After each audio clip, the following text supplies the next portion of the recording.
have a close relationship with God, and we know He's universal. He's everywhere.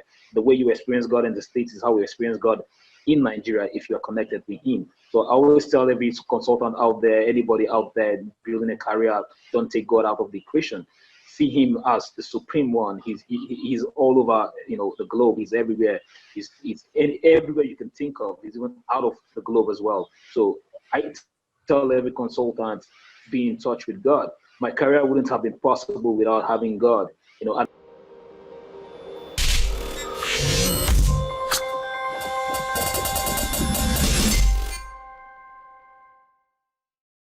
5, 4, 3, 2, 1. Hey, it's Kellen, and today on Diversified Game, I have a strategist, an expert in his field. He is, like myself, a consultant, and he is for hire if you need services. Philip Asuquotes, all the way from Nigeria. If you see him online, you're going to see some of the best custom-made, suits. You'll think he's a model, but he's a business guy. Philip, welcome to the show. How you doing? Thank you so much. It's great to be on the show. I've been looking forward to this all week, and I'm glad we're here now today. Thank you so much. Man, I'm so happy that you're here. So let the people know about your companies and what you do. Okay, my name is Philip Asuquotes. I'm a strategy consultant.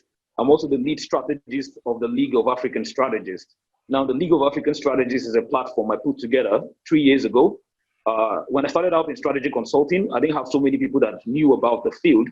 So we had people going, what do you do? And I tell them I'm a strategy consultant. And they're like, what's that? What do they do that? What do you people do? So over time, I found out that I had to raise other people that would be in my field of consulting in Africa. So the best way to go about that was to build a league. So I built the league, and we started training a lot of strategists, and we started deploying most of them to platforms and institutions to make sure that they are giving results in those places. So that's how we started the League of African Strategists, and it's been a plan for me to make it bigger this year. So this year we reached out to some international partners, and we made it bigger than it was for the past 3 years. And right now we are about to take in you to see that we've expanded this much, and reaching out to the international community now. We're getting facilitators, we're getting mentors, we're getting people that can come on board and just talk about strategy, how we can build businesses together and see how we can grow brands in Africa. So that's how it's been for me. And I want to give the people a warning because of COVID, Zoom and all these platforms have, streaming issues. So if you hear just a slight delay, you stay tuned because you're going to get some good game. I hear you loud and clear. I want to know, though, how did you get to the title of consultant? Because it's not like you just graduate uni and it's like, oh, I'm a consultant. How did you get to that title? Okay, before I got into the university, I used to reach out to platforms, to companies. I actually reached out to 7-Up Bottling Company. 7-Up is an international brand. That's Pepsi. A lot of people should know about 7-Up and Pepsi. So I reached out to them when I was done with we call it secondary school over here. That's what we call it. And that's like senior high for you guys out there. And them pieces of information I had. I gave them sketches of the ads I want to run for them, and they called me on board. They gave me jobs. They gave me the gig actually to start doing that. And I was quite young. I didn't know that was consulting. I just felt like I had ideas to make the brand better in Nigeria, so I had to reach out to them. So having done that, when I now got into school, studied mass communication, brand communication, and all that, and I got to understand that I really don't want to get to work with someone. Like I don't want to work. I don't want to be an employee. I prefer to be an employer of labor, so I could employ other people and get to work with them. And the best way for me to go about that was for me to become a consultant, so I can work with different brands, not just one particular brand. So I had to now go for trainings. There's a place we call LOAS. It's like the financial capital of Nigeria. It's not the capital of Nigeria, but we call it the financial capital of Nigeria. So I went to Lagos and I went through other trainings by other consultants. I had to do that because if you want to be endorsed for something, you need to go to the experts. The experts have to show you the way. So I had to work under some consultants in Africa. And after some time, I knew I could now run my own firm. So I had to now start running my own firm as a consultant. And I have a lot of people under me right now, also training to be consultants, while some of them are already running their consultancy agencies, which I help them to do that through my coaching programs as well. So being a consultant, I didn't just come out of school and start being a consultant. I had to practice for a while. I had to work under other consultants in Africa. I had to read up a lot. I had to attend online classes, online courses. And after that, I knew I was ready to consult for other people. Now, consultancy is about giving results. It's not about having the title as a consultant and you can't give results to your clients.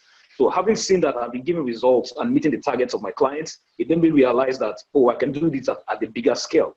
I can put a tag to myself and start running this like I should. So I didn't need a certificate for that.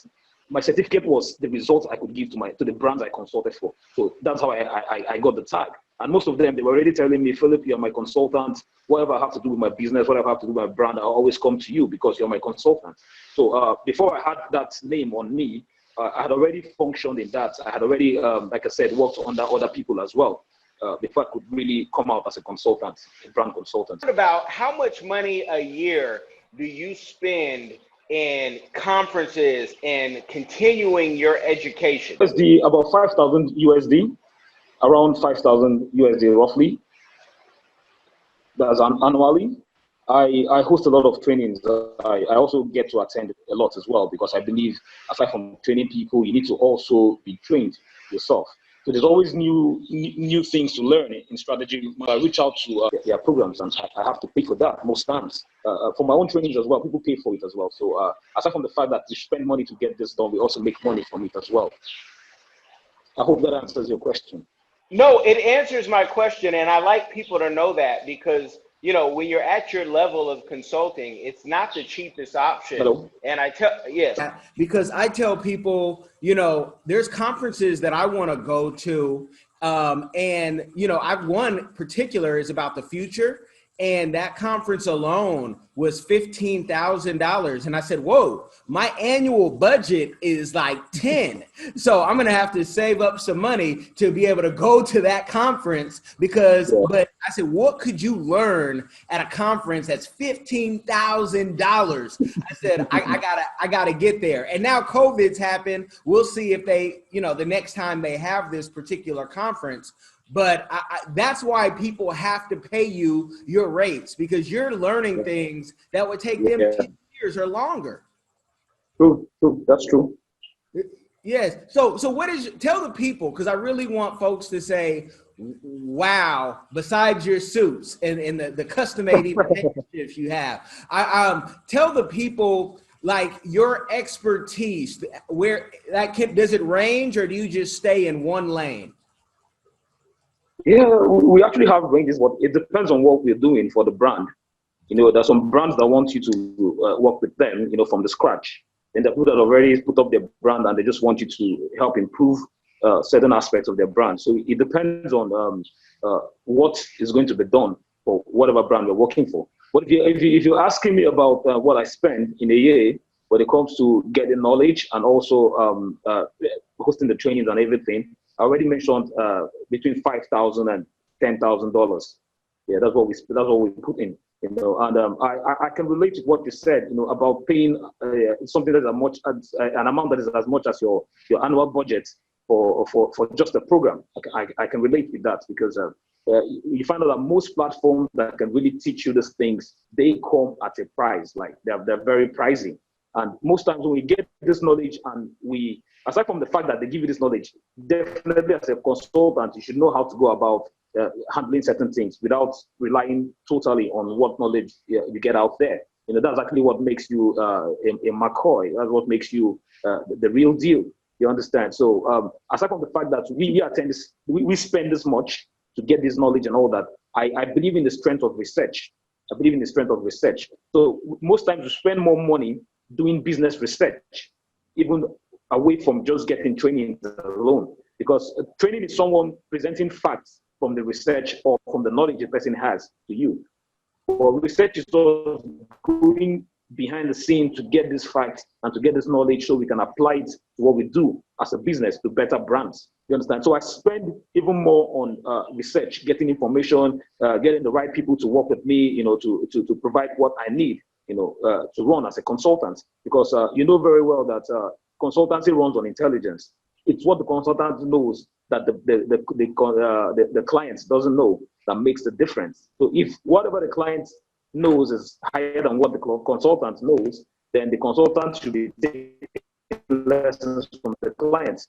So we try as much as possible to make sure we are always a step ahead of the client. And beyond just going for trainings alone, like I said, we do a lot of research. We get to understand your market. We get to understand what works and what doesn't work. So by the time we give you solutions, you know it's on point. So I spend way more on research and funding my team, even more than getting trainings.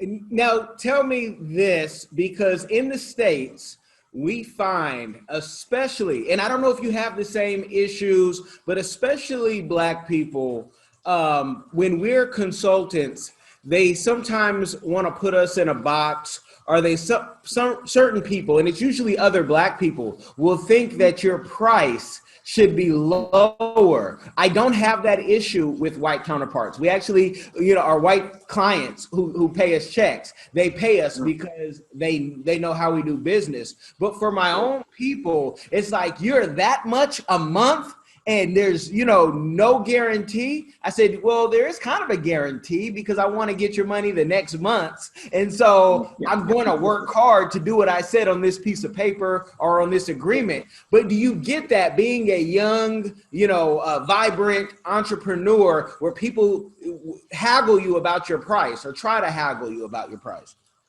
Yeah, it's almost the same thing down here. I belong to a tribe, so people from my tribe, I found out that most of them are always saying I am pricey, that I'm picky when it comes to clients. I do that because I try to filter out who is serious and who's not. And after I do that filter, I try to find out who can pay me and who can't pay me. So I don't want to waste my time, backing up the wrong tree, talking to someone that I know would at the end of the day can't afford my services or doubt my services. So I try as much as possible to make sure I have something in place that knows who's for real and who's just coming to get information, or who's not going to be serious after I make a presentation. You understand? So I found out that most people from my tribe, they are not always, open to engaging my services because they feel I'm too pricey. They feel they know me, just like what you'll be experiencing right now, being a Black in America, people from people of our race, the Blacks, they will always feel like, you should be cheaper. They may want to pay the Caucasians more because they feel, I don't know what their ideology is, but I noticed that as well down in Africa, that people from my place, people from my state, they tend to want to look over or expect you to charge lesser than people in other cities or consultants in other cities. You understand? So one of the things that I did was I go to the cities that they get their consultants from, and I consult with people in those cities. Because people in those cities, they pay more. So I take my game down to them and I offer my services. I have a lot of portfolios in, there's a city we call Lagos. That's like one of the top cities in Africa, not just Nigeria. And most of my clients are from that city because they pay a lot of money when it comes to consultancy. They appreciate what you do more. So I get my clients mostly from those cities. I don't bother about breaking even with people from my tribe because I know that most of them will price me down. Now, I've had good clients from there, from people that paid millions. They paid a lot of money and it was awesome. But just to make sure I'm up on my game and I'm not getting all the negative feedback from the wrong set of people, I try as much as possible to focus on a particular set of people that I know will pay me more, which are more people from outside my tribe. So I consult more for people outside my tribe, and I'm fine with it because I don't want to go through the stress of trying to see someone hustle down my price and try to make me charge lower than I would want to charge. Because the trick is, if you charge less than you should charge, it becomes a problem because by the time you're running whatever you're trying to execute and the money is not enough to run it, you have to start using your own money to run it. And every consultant knows it's very important that we get paid enough to be comfortable while handling a project. So if we start coming down just because you're from my tribe and I want to charge you less because I want to have people from my tribe, then in the long run, I might end up being a broke consultant because I might just take all the money the cheap money you pay me to just execute your project or your target, and that's it. So for my strategy, what I do is I reach out to the people that can pay. I don't care about your race. I don't care about where you're from. I just go for the clients that I know can pay, because the less drama I have, the better for me, and the more money I have, from people that are rich and available to make that payment. And I don't know if you've ever read any books by Alan Weiss. Here in the States, he's the king consultant. We've had him as a guest. And if you haven't read his books, I will send you one via Audible that you can read. But he talks about, in all of his books, and no one's written more books on consulting than Alan. He talks about how they are paying you for your smarts. That's what they're paying you for. If you want me to, put it together, and I have to find in all the teams, there are other, there's a starting rate, and then you're getting the best of me, so I can pay people, so I can put more time into you. And folks have to understand that the same way they do at their job. Now, it's so refreshing to hear you say that you deal with the same problem so far away, but it's the same issue. It's the same thing. It's the same field we're in. So we tend to have, it's human beings we're dealing with, but they tend to have that mindset. So I like what Alan is doing. That's how I operate as well. I tell you, I have a cheaper package for you, and I make that cheaper package look less than what I could give you at a higher price. So most times, most people just end up going for the higher ones because they feel like, Philip, you're not going to give me all your time. You're not going to give me the best in this. So why don't I just go for the higher one? Can I pay you twice? Yeah, if the bill is big, I can tell you pay me twice, but I need 70% upfront, so you can give me the 30% later. So the 70% takes care of the job and also makes me comfortable to work on your project with you or to meet your targets for you. Now, let's have a learning session for all those new consultants, because I have ways where I can just cut people, people say, hey, they want to talk about their project all day. And I say, don't have all day to listen to that. And I say it very politely, but I will send them over either a capability statement or a scope of work, so they can see what we're capable and what we've done. And then they can also see what the price can be in one of those documents, so they can know if they want to continue on, if they even have the money. Do you have any tips to help people not get into those hour-long conversations before people even know what you charge? Yeah. We're living in a world that is very automated right now. We have automation bots that we can use on Facebook Messenger. We also have even autoresponders on WhatsApp and other platforms. So one of the things I tell every consultant is you need to sit down and know what you're offering. You need to sit down, break all of that down into packages. Now, to save you time from talking to every client out there, if you have all of this written out, you have a design that you can just show them, or you have a website that you can always send them a link, then that will be so awesome. But aside from that, you can set up chatbots. So the chatbots just get to do the job. Like, they get to talk to this client, give them prompts, and whatever client the chatbots let you know is serious, you follow up on those ones. But I know there are always going to be clients that will come directly to you. They don't want to chat with a bot, so they want to talk to you directly. So it's always good to have your packages handy. You could have like a PDF of it. You could have like a link, to your website. So once you send it to them, it saves me a lot of time. When I listen to you tell me what your problem is or what you're trying to achieve, I just know what package to present to you. So I go in there, I copy it and paste in the chats that we're having, and you just read through. But I make sure I listen to what your problem is first, or what you're trying to achieve, because most of them feel like you may have this disconnect if you're too mechanical, and if you also try to brush them off too soon, you may lose them. So I try to let them talk. I let them talk. After the talk, I make them know I'm listening. Then after that, I just tell them, okay, these are the ways I'm going to help you. I'm going to run brand clarity for you. I'm going to run brand different, whatever it is your target is. I'll just give you 3 key things I'm going to do. But I tell you, this is how I'm going to run it. I just paste what I have already written, either through PDF or a copy and paste information or my website link. I just send it to them. So once they go through it and they tell me, okay, we can proceed, and I'll tell them, okay, I'm going to send you a proposal. Pay upfront 70%. I'll send you a proposal. Once I send you the proposal carries the budget. It carries the cost of everything will be running for them. And once they agree to that, it simplifies the process for me. So I will tell every consultant, please look at what you're offering. If these are the key things you're offering to different clients, have them written out somewhere. You can make a PDF of it.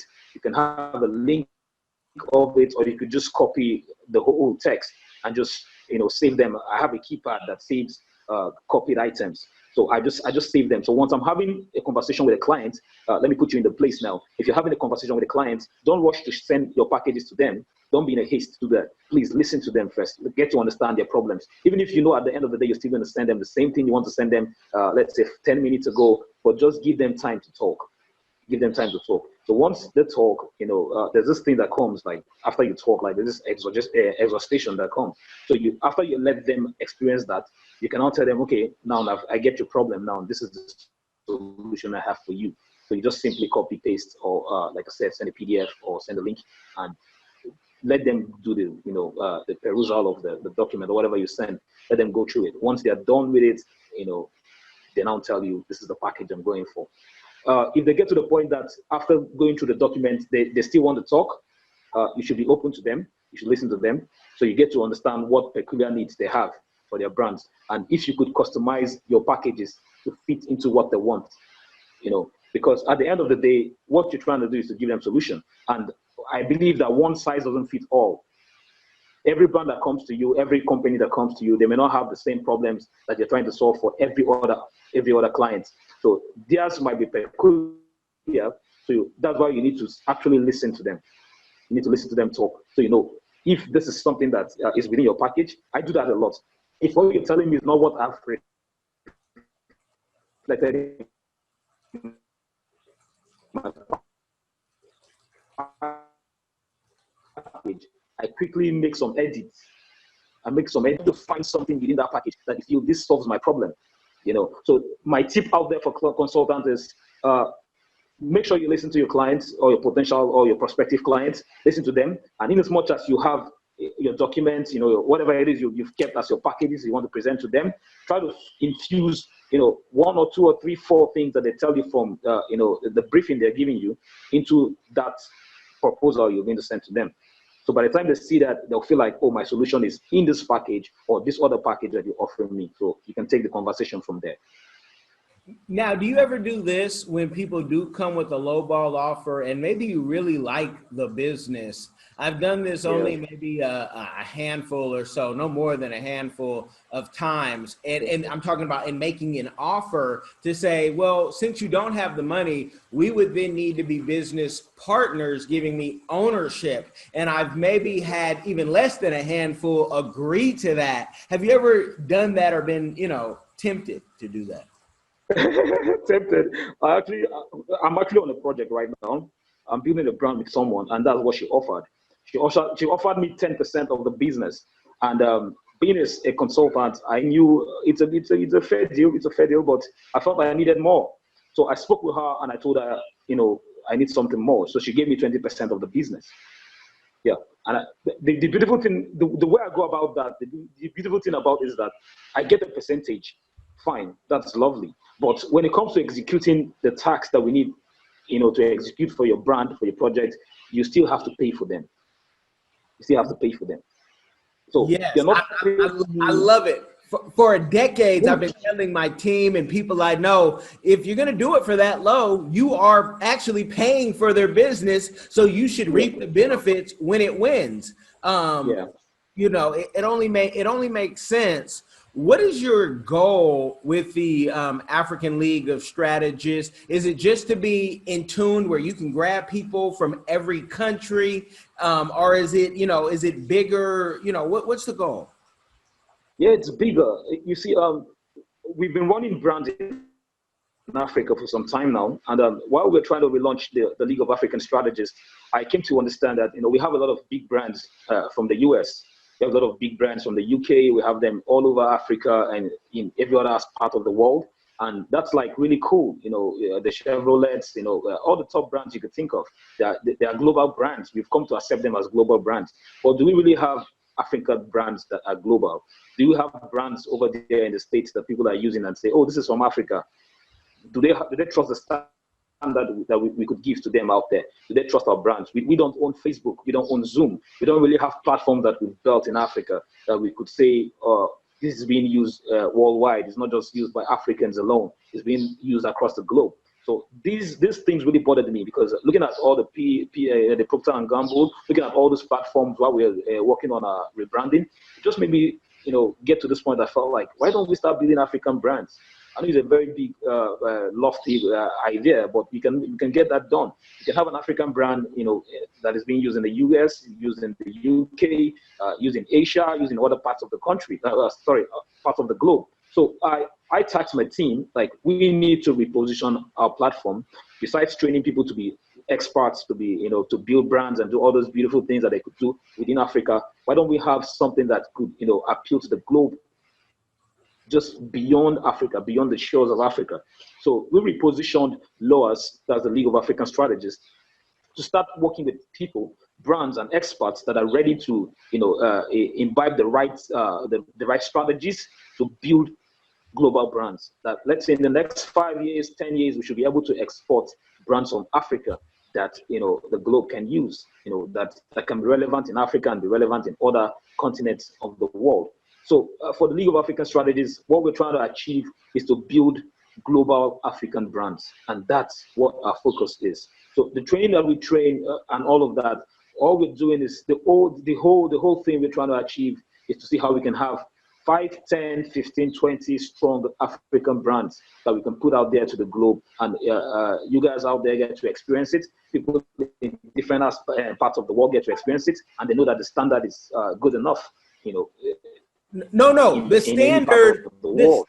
standard, it can be excellent, because, and I'm going to tell you, and I've talked about this in another show with an Ethiopian, and if you have any Ethiopian consultants, let's take a brand like Habasha beer, which is an excellent beer. When you're in Ethiopia, you can get it on the plane going Ethiopian Airlines. You can get it everywhere you go. But when you come to the States, I have yet to be able to find folks. And I ask the Ethiopians, and they say, how you know about that beer? And I say, man, don't worry, I know about the beer, right? They say, we can't get the beer in the States. I have a guy in the UK who says he's been able to get some African beers out of Kenya. He's Ethiopian too, but he said the problem is the consistency, and I don't think that is really a problem. I think the right person is not on it, because shipping is shipping. And so you and I can talk off air about if there's any people that in Ethiopia, because I was right there at their headquarters, and I'm kicking myself not going inside when I was in Addis, because from Addis to Mekelle, I was enjoying that beer, and I think it's a great beer. But the products you're talking, and that's not a product that the U.S. is gonna stop being imported. They may tax it higher, but what I always wanted to get was African dirt. My wife is from Cameroon. My roots go back to Cameroon, Nigeria, and I wanted to get African dirt. My friend, you know that you cannot bring in dirt into the country from Africa, or at least from Cameroon to the States. And so they know what they're doing.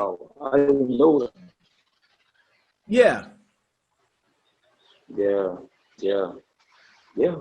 Well, I believe if we don't step up to the plate, if we don't start having these in mind, developing strategies that will actually break that jinx, then it will never get done. We'll just get satisfied with having the products and the platforms and all of that within Africa, without really looking out to the global markets.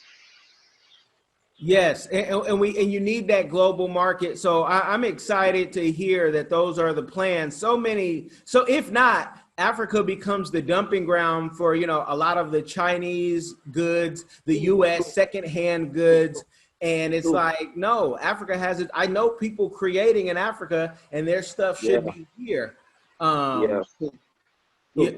Yeah. So I love it. And what is your opinion? We have Amazon here. I invest, just stock wise in Jumia. What do you think? Is Jumia gonna, do a turnaround, or is there another player on their heels? We do have a lot of African players, coming into what Jumia is. In as much as when they started out, we had most of them, starting up as well, and they've seen the blueprint, they've seen what Jumia is doing, and they're doing very well right now. We have platforms that have come up. We have a couple of them. I may not have to mention names for the sake of directly endorsing these guys, but we have a lot of platforms that are they're doing very well. They're offering the same service Jumia is offering, and they're really making it big as well. But there's a shift. I don't know if it's happening in the States as well, but there's a shift in Asia. There's also a shift in Africa as well that I've also seen. Is a shift to social selling. Yeah, social selling is what's in vogue now. So most people don't even want to go to Jumia to order online. They just reach out to the next person doing social selling, and they get whatever they want to get. Now, a social seller is just someone that uses his or her social media platforms to sell to his or her friends, and have his friends or her friends refer people to him or her.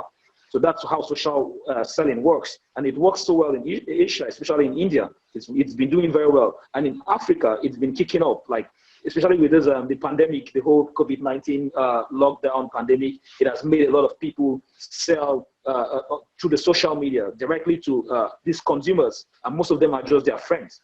So you see friends buying from friends and just keep referring, I got this from this friend and it was so cool. You guys should follow her up on Facebook, chat her up on Instagram, or chat her up on WhatsApp, and the social selling just goes on there. People are having fun online and doing all of that, but they're selling products from their own accounts.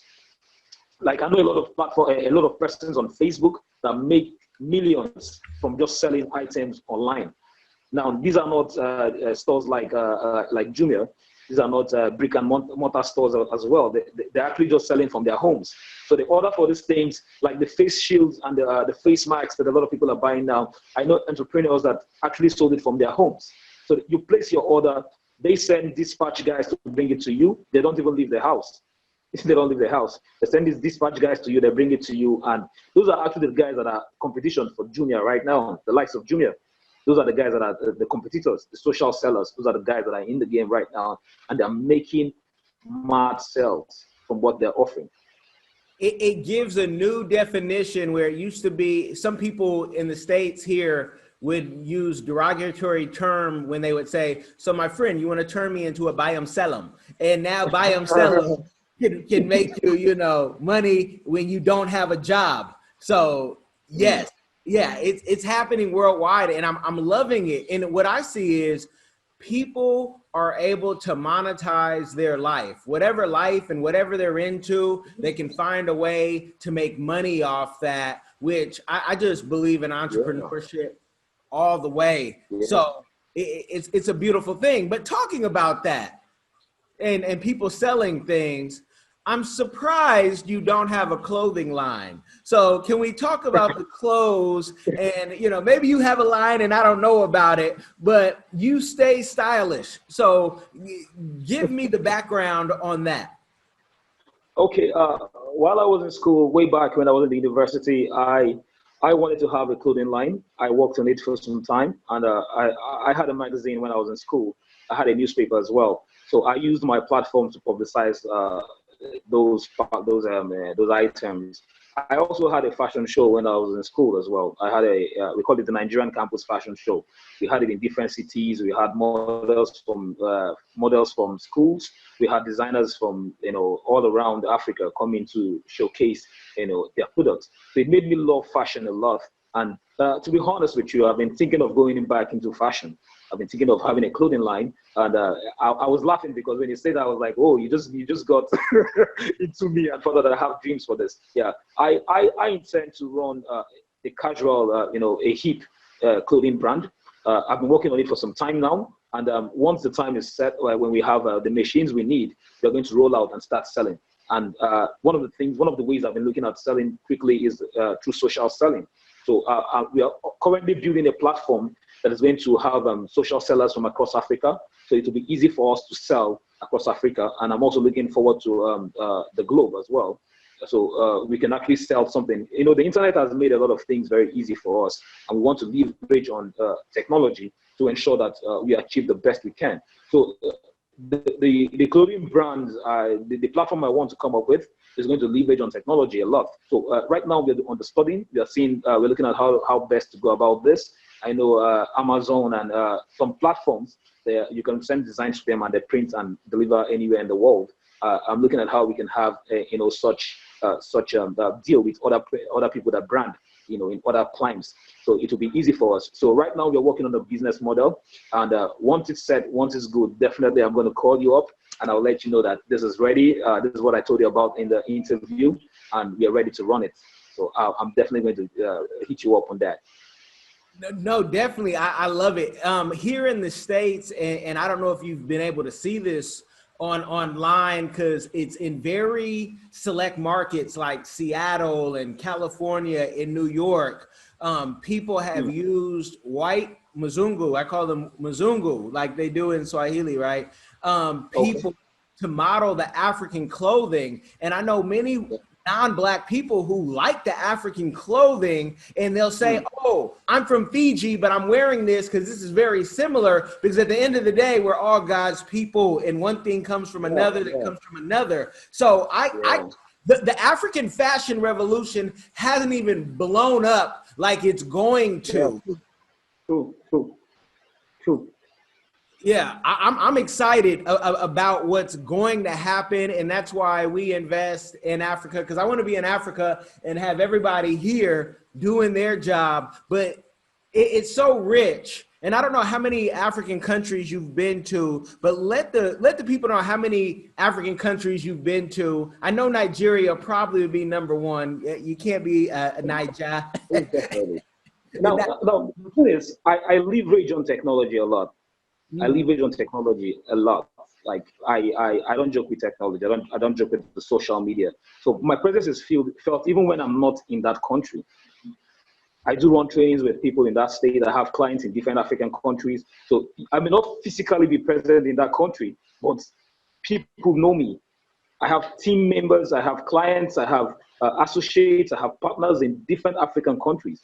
A lot of African countries, and with the advent of the social media, when it started, we thought it was just for joke, it was just for fun, to connect with a few people and a few people outside our country. But over time, we've come to realize that this is actually making the world a global village. This has actually brought every other country you would like to go to right into your room. So you can actually do business. Wire transfers will go on without you even stepping into a bank in that country. They'll send money to you, through different payment platforms online. So I leverage on that. I didn't want to limit myself to just the country I could get to in Africa. I had to leverage on the use of technology to make sure I had people from all over Africa that literally we feel like we are talking, like we'll be meeting. I've had friends for over 10 years. I've had friends from over 7 years that we are so close. You would think we've met ourselves, but we've not.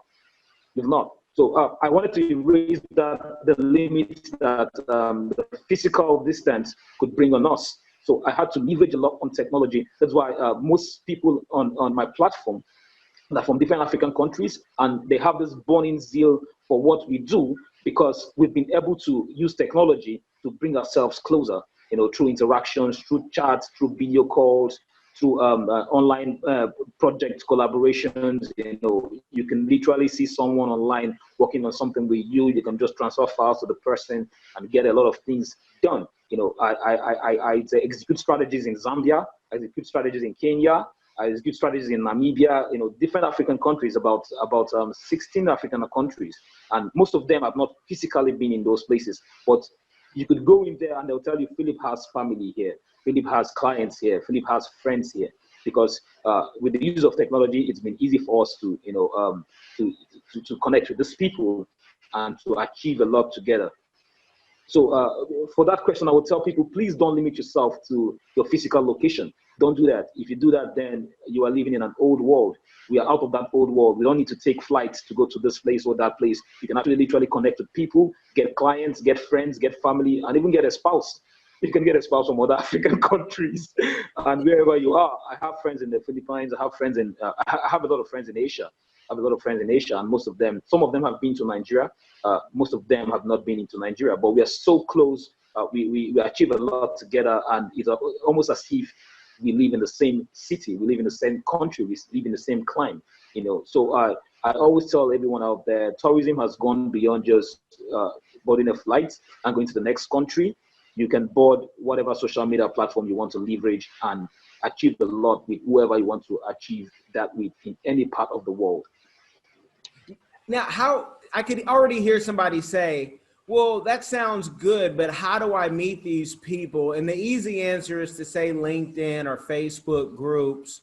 But have you found anything that maybe sometimes you're always preaching and teaching about that people, you know, they neglect, and you say, go here to find people from all over the world who do what you do? Are there any hidden groups that you found? Yeah, for me, I think it matters what your social media platform says about you, and that's up to you, to position yourself online in a way that people will look at you and be like, I want to talk to this person. I want to be close to this person. I know this person knows what he's doing or she's doing. And I notice that most people don't take time to build their profiles online.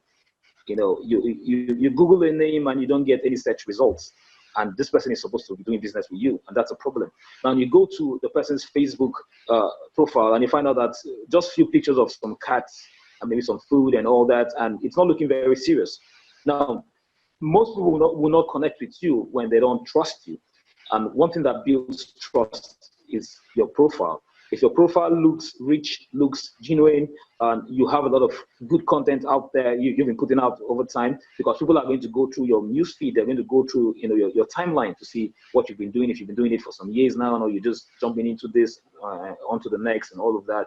So when people see proof of what you're doing, like me, you can find events like my pictures of me talking at events. You can find pictures of me training people. You can find pictures of me in different activities in Africa. You can find pictures of me, everywhere. You can verify that this guy is for real. This is someone that is living what he's positioned himself as. So I tell people, one of the reasons that you may not have a lot of people connecting with you online is because of how you look online. You may not look serious online, so people will not come to you with serious deals. People will not come. You are the real deal, then they'll definitely come to you. And being the real deal is up to you. It's how you present yourself online. You need to go out. You need to go back and look at your LinkedIn profile, look at your Facebook profile, look at your Twitter profile, look at your IG account, and see how you can make yourself look more real and also reflect what it is you position yourself as and what you're proposing to people that you do. Because if they look at all that and it doesn't correlate, then no matter how hard you try to connect, then it's not going to work. So for me, what I found out was work on your profile, build your online footprint, like have blog articles that you've written on some top platforms. We know that Medium is free, so you can always go on Medium and create an article and put a picture and put it out there. People should have links to your social media footprint. People should be able to just hit your name on Google and find much about you. And like I said, people should be able to come to your social media platforms and find out that this guy is what he says he is. They should see pictures, they should see proof, they should see trainings you've hosted, they should see all of that. I connect with a lot of people from across the world, and one of the things I do is go to their profile to see if they are for real. And I also try to see if they have trainings that they've hosted. Because these days, you can host a training on Facebook. With the new Facebook rooms that just came on board, the Messenger rooms, it's one of the most awesome things that have happened on Facebook lately. And in as much as they're still working on it to make it better, we can still leverage on those things. I think sometime early last year or so, I started building video courses online through Facebook groups. So I have a lot of courses on Facebook, that if someone wants to know more about me, about what I do, or how to learn one or two things about brand consulting or about bettering their brands, personal branding and all of that, I can just give them a link and they join the group. So when you have such content online, it's easy for someone to easily trust you. It's easy for someone to sign a deal with you. It's easy for someone to pay you that money that you need to work on their brands or any of that. But if you don't have all of that going on, then like I said, if you have just pictures of cats on your profile, then it's not going to work for you. You'll be trying to be you'll be trying to put yourself as serious, but they will never see you as someone that is serious. So that's my tip for everyone out there. Work on your social your digital footprint. That's what we call it. Look at the social media handles. Look at what comes up when people Google your name, and the way to fix that is to just write on blogs, get interviewed online, send guest posts to different platforms, so you can have something on your name when people want to search on you.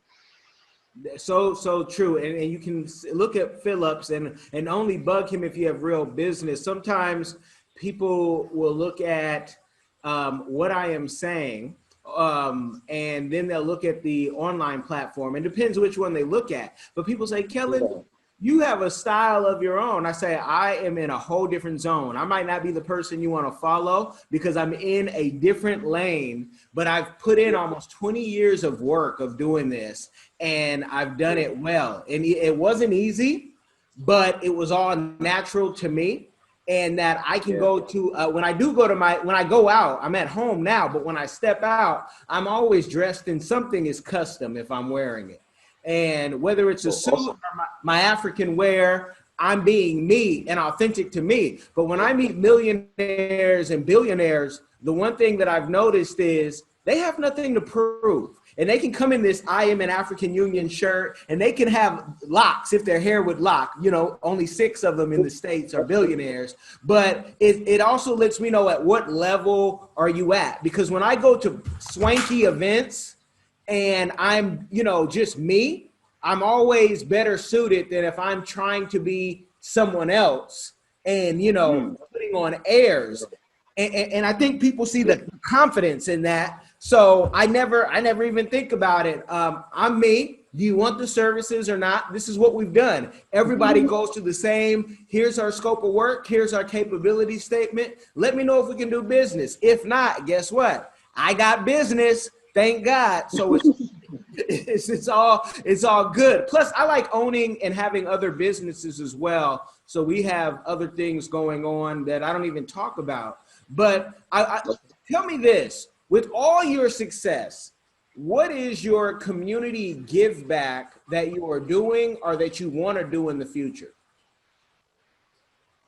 Okay. Yeah. One of the things I do, like most of the trainings we organize down here, most of the trainings I do, most people say it's very it's expensive for them. So I found out that most people can't afford it. Yeah. So for every training I do, I usually have 3 slots or 5 slots free. Depends on the number of people I need in. So I usually have, if I'm expecting 50 people, I can have like 5 slots that will be free. But I won't just take just anybody into that. I have to look at who is really interested in this, who has the ability or the capability to take whatever knowledge he or she gets from what I train, to build something fantastic. Because I found out that most young people around there and most people that would want to access, these trainings, they don't have the funds, they don't have the money they don't have the money at that time to access them. So I try not to limit them. I try to make sure I take in 5 people or 3 people that always come in free. So I just tell them you're sponsored by myself or you're sponsored by LOAS. So you know that you're just being privileged to have this training. So please take it very serious, and whatever I give you, make sure you use it properly. Because every training I host, I make sure I coach you for like 3 months to ensure you are implementing whatever you were taught. So I make sure my sessions are very practical, and I give the same percentage of attention to the people that are paid to those that don't pay as well. Those are the people I bring in pro bono. Yeah, so I do that a lot. I also partner with other organizations. I sponsor some outreaches. I sponsor some platforms that wants to reach out to the society to help people that are less privileged, people that are struggling with one thing or the other. And when it comes to the youth, the young people, I'm always available to speak to them. I'm always available to take up their brands pro bono. Yeah, when I see someone doing something that is amazing, that has a potential to get bigger, I get the funding for them. I get the proper training they need. I try to see how I could help them, create something better than what they may have initially. So I give back to society by giving to platforms. I give back by bringing people into my trainings pro bono. I also give back by building brands for people without charging them anything. If I see you have the potentials to really be out there and do real good, but you don't have the money, I take you in. I do that from time to time just to make sure I give back to society. But why I'm doing this is not just because I'm trying to meet up with a corporate social responsibility. That's not what it's about. I am someone that while I was coming up in my profession, I had a lot of people just see me like, Philip, you have a lot of potential. Just come in. Let me take you in. Be on my platform. I'll pay you some money while you just engage your skills.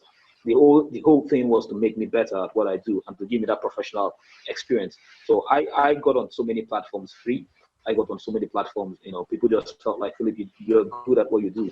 So let me just give you this privilege, to work with me. So I got a lot of all that, and seeing that I got, to where I am from such offers, from such opportunities, I also want to create it for other people. There's some top consultants that took me in. They put my name out there. When it comes to 10 people in Africa that you want to do business with, they just put my name in there. Like, Philip is one of the people you should go to. So seeing people give me that leverage made me feel like I should also give leverage to other people. So most of the guys that have been with me for 5 years, a couple of them are doing very well right now. I see how I can send clients their way to make sure that they have the money coming in, and I also see how I can bring them on big projects so they can have a cut, $1 million naira, 500, $500,000 naira or so, just something that will make them comfortable. So because if they don't get these big deals, then they'll still be playing small. They'll still be playing in the small ponds. So I bring them to the ocean from time to time. It's just my way of saying, let me help other people because I was helped. It's also my way of helping other people because I know what it means to not have help. So it's not just me doing a form of CSR, that's corporate social responsibility. It's me reaching out to humanity and being a bridge for them to get to where they need to get to, as much as I can with the resources I have. And he said all that, folks, without even mentioning his book, the WOW Code. And I'm going to ask, how can people in the States or Europe, how can they get that book? Is it on Amazon yet? Or how can we get it on Amazon? Okay, yeah, we are going to have it on Amazon soon. We're going to have it on Amazon soon. We've always had Africa as a focus because we try to reach. We do have the ebook. Like I mailed them to some people in the States. I mailed it to some people in the UK as well, but it's not officially on Amazon yet. So I'm working on the book right now because there's someone that came on my team and she told me she would like me to add a few things to the book because she feels it can go beyond what we have currently. And I felt like, oh yeah, let me give it a shot because I like working with people. I like seeing how someone else can come into my idea and make it better. I'm used to being in other people's ideas. I'm used to going to people and making their platforms and whatever it is they do better. So it felt refreshing to me when she came and told me, Philip, I have 3, 4, 5 angles to this. Can we just do it together? And she's offering to do it free to me, but I know I'm going to pay her, but she does what she said. So hold on, Philip. I just got something. Because you're a single man, right? To come in. She's already in. She's on the team right now. She's working on it with me. Yes, I am. You're a single man. You might. You have a wife for me? Yes, you might pay him bride price. You might pay him bride price. A woman who will come in and make you better like that, yeah, I'm feeling it may be a different type of payment you've never paid before, brother. I feel it. Oh my God. That was so funny. Yeah, I will tell you this. Are you kidding me? Yeah, I kid you not. Yeah. And I just wanted the people to know, if he was married in Nigeria, legally, you can have more than one. So, I would not have been offending anybody as long as he signed the right paperwork, But I want to know when that book is done, because I'd love to just tell you, I have a publishing company, and I would love to just show you where to put it on Amazon, and also a platform called Ingram, because if you put it on Ingram, the libraries here may buy it as well, from here to Canada to Mexico, worldwide. So that's just a little free game that I think that could really go well here, because we have a lot of Black people here, besides Nigerians, besides Africans, but even Black Americans who want to learn more about Africa, and they're just coming into the awakening. So bless that book in Jesus Christ's name. Amen. Amen. Thank you so much. That's amazing. That's you're a man of the spirit. I can feel that. Yeah, don't forget that bride price. Oh. Yeah, I was considering it though. I hope she doesn't want this though. Okay. Yeah, awesome. I also have other books coming up. She's also been on my case. She's been telling me to write a book on strategy management. I should write a book on my life. And I feel like at this point, I can write a book on my life because I feel like I still have other platforms, other countries, and other experiences I want to have. And if I'm going to write a book on my life as a strategist, then it should have, the whole nine. It should have the whole thing. It should just be me talking about when I was in my 30s and any of that. I want to write a book about my life, let's say when I'm in my 50s, or let's say when I'm 45 or something. No, I understand that. When I write a book, as in my life as a. You can have a part two though, Philip. Yeah, true. Okay, now you're on her side. I see that. Yeah, yes. Because me, I have 2 kids. I have a wife, and when I think about my life, you don't know when this life will end. It's God's plan. But let me do as much as He puts on me while I'm here. So like the great Miles Monroe would say, the greatest ideas are in the graveyard type thing. I want to get it all out. So to some people, it may seem scatterbrained, but there's so much you can do in life. Let's get as much out as we can, because we don't get to pick when we retire. So, I'm on her side. This woman, I'm telling you, this woman is something else. I hope she hears this interview. And I hope not.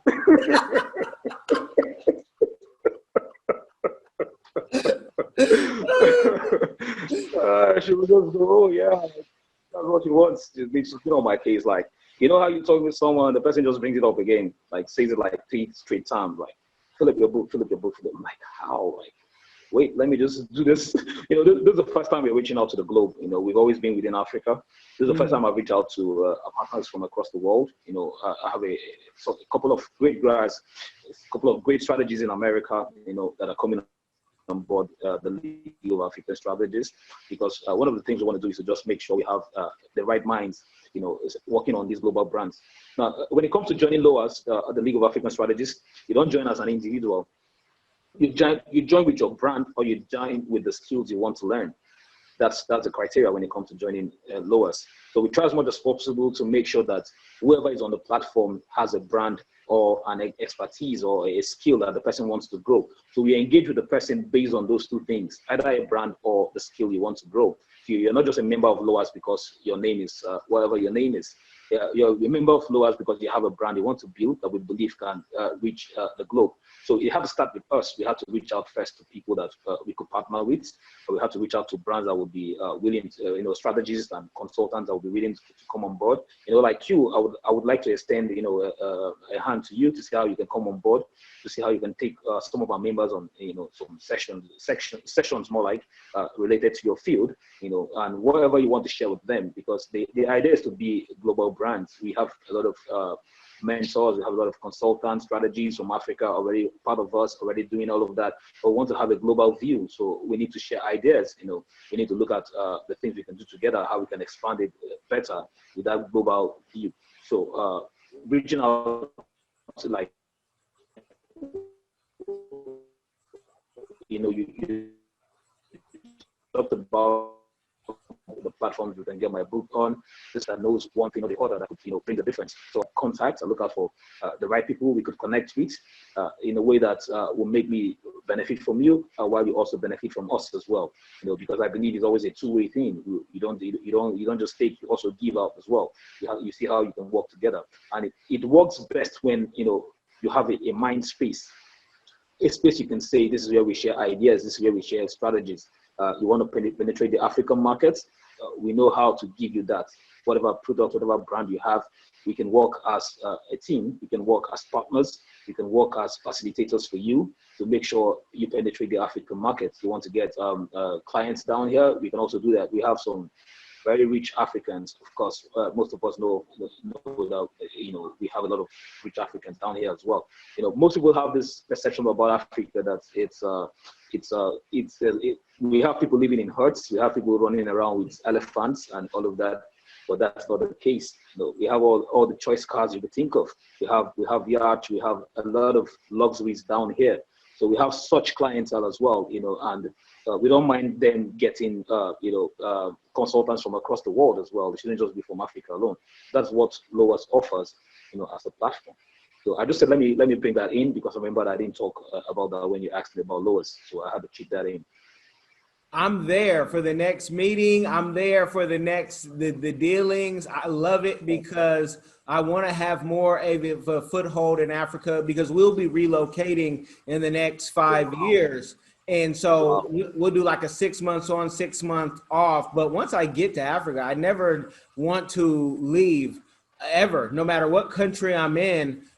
But we're going to talk about some things offline. I don't want to give the people a game overload. And there's something I want to tell you that, folks, I may not want to tell you yet because this is, going to be too much. And you'll say, wait, I didn't even know he was into that or into this. And it's all about Philip and what he can do. So his info will be in the description box. You guys can check out his website. You guys can check out his social media. Come connect, like, share, subscribe. Philip, I thank you for coming on. We're going to take this offline, people. Game over. Thank you so much. It's been amazing being on the platform. Everybody listening out there, it's been an awesome time. My friend connected with me online. We've been friends on Facebook for a long time, but it took us to be launching a platform for us to connect this way. So I want to put this out there for everyone out there. You have to do something. Don't just say you're a consultant and focus on just your clients alone. You need to put out big projects. You need to work on things that are beyond just you, for you to be able to connect with other people and to also achieve certain levels in your life. And this part is very important. I don't joke with God.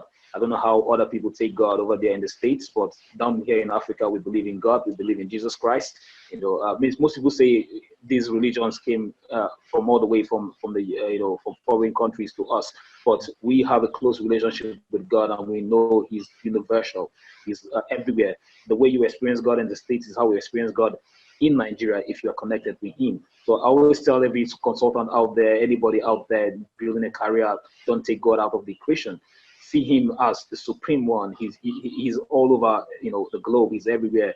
He's everywhere you can think of. He's even out of the globe as well. So I tell every consultant, be in touch with God. My career wouldn't have been possible without having God. At a point I was like a church boy. I was, blogging gospel. I was sharing gospel music. I was hosting gospel concerts. I was doing all of that, and that was just at the brink of the digital age. So most people were wondering, Philip, what are you doing with a gospel blog? People are doing entertainment blogs, and you are doing a gospel blog. But at the end of the day, I found out that most of the skills I used to promote the gospel, I could now use them to promote brands and businesses and organizations. I've worked with a lot of people. I've worked with governments. I've worked with companies. I've worked with a lot of people. But trust me, it started when I brought myself down and became a church boy, blogging for God. I did all of that. And, over time, I found out that I can use those skills to build brands and build businesses. So I went in all out, to make sure I get all the right skills I needed. But that gave me leverage. That gave me platform to give me the experience I needed. So please don't take God out of your life. Don't take God out of your career. Always believe in Him. See how you can have a better relationship with Him. And it's going to be realer to you than the next man. Hey, thank you so much for having me on this platform. It's game over, like my brother said.